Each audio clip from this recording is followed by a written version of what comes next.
All right, welcome back, Hononegah. Honors, Algebra 2. Section 3.3 is called completing the square. Remember we talked about there were 5 methods to solve a quadratic.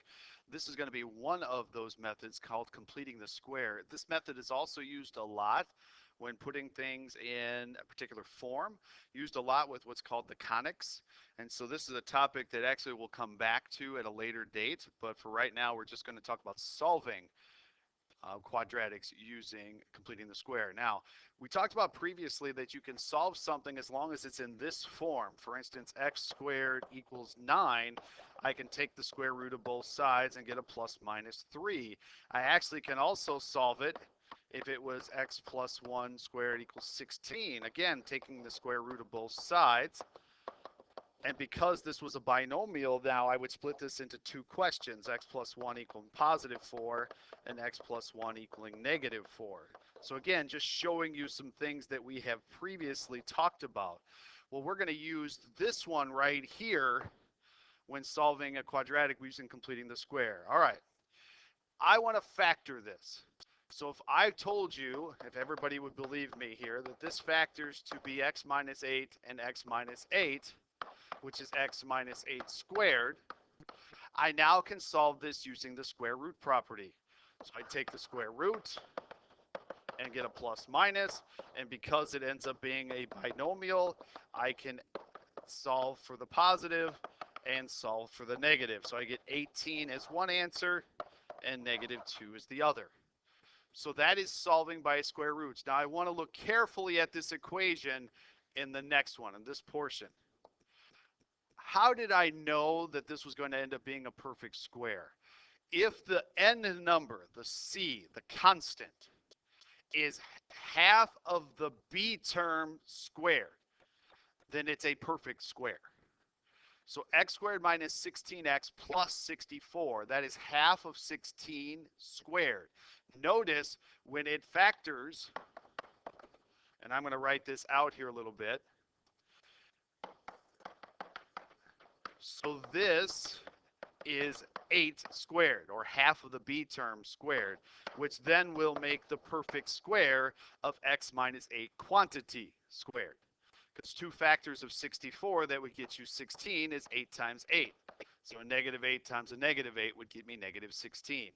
This will work every single time. Sometimes you'll need to add a term in the expression to make it a perfect square trinomial. This is called completing the square. So here we go. What would c have to be in order for this to be a perfect square? And then write the expression as a perfect square. So what we just talked about, c would have to be 20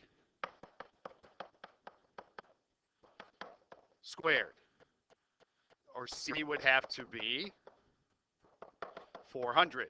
So that's what c would have to be. What would that look like as a perfect square? X plus 20 squared. Whatever this one is will always be what the symbol is, and then whatever is being squared will always be the number inside the parenthesis. Let's try another one. This one won't be quite as easy. X squared minus 9x plus c. What would c have to be in order for this to be a perfect square? It's always plus, by the way. So you're taking half the b term squared, or c would need to be 81/4. What would this look like as a perfect square? X minus 9/2. Remember, this is the symbol, and that's the value inside the parenthesis. The method of completing the square can be used to solve quadratic equations. When you complete the square as part of solving an equation, you must add that number to both sides. Here's what I tell everybody. Anytime you are solving by completing the square, you first want to get just the x squared and the x together with nothing else. What value would I need to add right here to make that a completed square?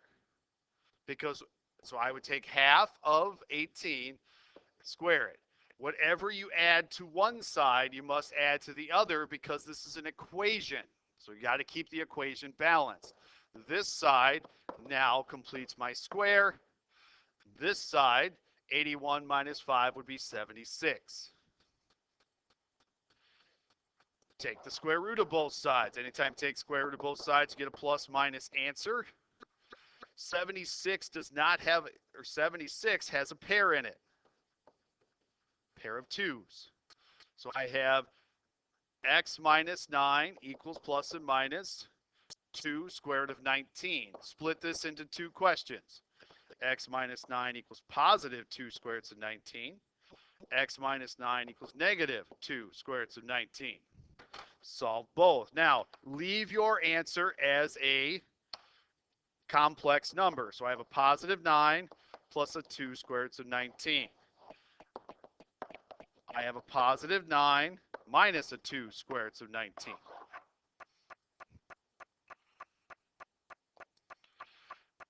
When completing the square, you never want to have a lead coefficient. So the first thing I would do in this case is divide everything through by 2. Second, I would then get the x squared and the x, or the quadratic and the linear term. Complete the square. Half of 10 is 5. Always add the same number to both sides, and that completes your square. I end up getting a negative 5. Take the square root of both sides. X minus 5 equals plus and minus. Now I want to simplify square root of negative 5, which is I square root of 5. I now have two answers here. I've got x minus 5 equaling a positive I square root of 5. I've got x minus 5 equaling a negative I square root of 5. Add 5 and add 5.